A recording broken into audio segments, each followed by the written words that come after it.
अभिवादन स्वीकार कीजिए। ब्रजेश मिश्रा का आप देखना शुरू कर चुके हैं द डिबेट। बहनों भाइयों, आज हम एक बेहद महत्वपूर्ण राजनीतिक परिचर्चा को आयोजित करने जा रहे हैं। इस देश की सबसे बड़ी विपक्षी पार्टी इंडियन नेशनल कांग्रेस लगातार पिछले 13 सालों से अगर आप कांग्रेस का इतिहास देखें तो ये पार्टी लगातार जनाधार इसका कम होता जा रहा है। 2009 से लेकर 2019 और वर्तमान 2022 तक के चुनावों में अगर आप आकलन करें तो कांग्रेस आंतरिक अंतर्विरोध की भयानक रूप से शिकार है। तो क्या कारण है कि इस देश की सबसे ताकतवर पार्टी और लंबे वक्त तक शासन करने वाली कांग्रेस सिमटती और सिकुड़ती क्यों जा रही है? इतना आंतरिक अंतर्विरोध क्यों है और ये गुटबाजी क्यों चल रही है कांग्रेस के भीतर? और आने वाले वक्त में कांग्रेस की भूमिका, चुनौतियां और जिम्मेदारी एक विपक्ष के रूप में हम क्या देखते हैं, इन सब विषयों पर आज हम चर्चा करेंगे। ये चर्चा इसलिए भी महत्वपूर्ण है क्योंकि उत्तर प्रदेश में इस पार्टी का वोट शेयर महज लगभग 3% तक बचा है। जिस पार्टी ने उत्तर प्रदेश की हुकूमत पर बहुत लंबे समय तक राज किया हो, आज उस पार्टी का इस प्रकार से वोट शेयर का कम होना और सीटों की संख्या घटकर सिर्फ 2 रह जाना, यह अपने आप में बेहद आश्चर्य का विषय है और इस पर व्यापक राजनीतिक पड़ताल होनी चाहिए। बहन भाई, उत्तर प्रदेश के चुनाव ने यह तस्वीर स्पष्ट कर दी है कि इस देश में कांग्रेस की जो नीतियां हैं उसको लेकर जनता के मन में संतोष की भावना उतनी नहीं है जितना एक वक्त में हुआ करती थी। तो ऐसा क्या कारण है कि 2009 से लेकर 2019 और उसके बाद अब 2022 तक इस देश में कांग्रेस का जनाधार कम होता जा रहा है? इसी के मुकाबले अगर आप बीजेपी को देखें तो उनका जनाधार और उनको मिलने वाला वोट बढ़ता जा रहा है।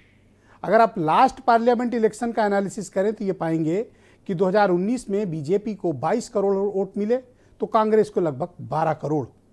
बीजेपी इस बीच पे 2.5 से 3 गुना बढ़ी तो कांग्रेस 1/4 रह गई। और उत्तर प्रदेश के ताज़ा चुनाव जिसमें सिर्फ लगभग 3% वोट मिला और सिर्फ 2 विधायक जीत कर आए, उसने कांग्रेस के समक्ष एक बड़ी अलार्मिंग कंडीशन उत्पन्न कर दी है। क्योंकि उत्तर प्रदेश कोई छोटा मोटा राज्य नहीं है, एक बहुत बड़ा राज्य है, 80 सीटों का राज्य है और यहाँ से मिलने वाली ताकत दिल्ली की हुकूमत पर यह तय करती है कि कौन बैठेगा। लिहाजा उत्तर प्रदेश में कांग्रेस का बहुत कमजोर हो जाना ये कांग्रेस के लिए आगे आने वाले वक्त में खतरे की घंटी है। लेकिन इस बीच आप और देख रहे होंगे कि कांग्रेस में आंतरिक गुटबाजी और आंतरिक संघर्ष और आंतरिक अंतर्विरोध चरम पर है। G23 नाम का एक प्रेशर ग्रुप कांग्रेस के भीतर है जो लगातार कांग्रेस लीडरशिप पर दबाव बनाए हुए है। और आश्चर्य की बात है कि कांग्रेस लीडरशिप एक नहीं बल्कि इस प्रेशर ग्रुप से के दबाव में 4 बार उनसे मुलाकात भी कर चुकी है। तो क्या कांग्रेस का हाई कमांड वाकई में किसी संकट से गुजर रहा है या उसके नेतृत्व को चुनौती है? वरना क्या कारण है कि बहुत कम जनाधार वाले 23 नेताओं के एक गुट ने कांग्रेस आला कमान की नाक में दम कर रखा है और ऊपर से लगातार घटता वोट शेयर, घटती सीटें, खराब परफॉर्मेंस, पंजाब जैसे मजबूत और ताकतवर राज्य का हाथ से निकल जाना, उत्तर प्रदेश में कमजोर प्रदर्शन, उम्मीदों के विपरीत उत्तराखंड में ढेर हो जाना। कांग्रेस को अपने भीतर एक आंतरिक आकलन करने की, आत्मावलोकन करने की बेहद गंभीर आवश्यकता है कि ऐसा हो क्यों रहा है।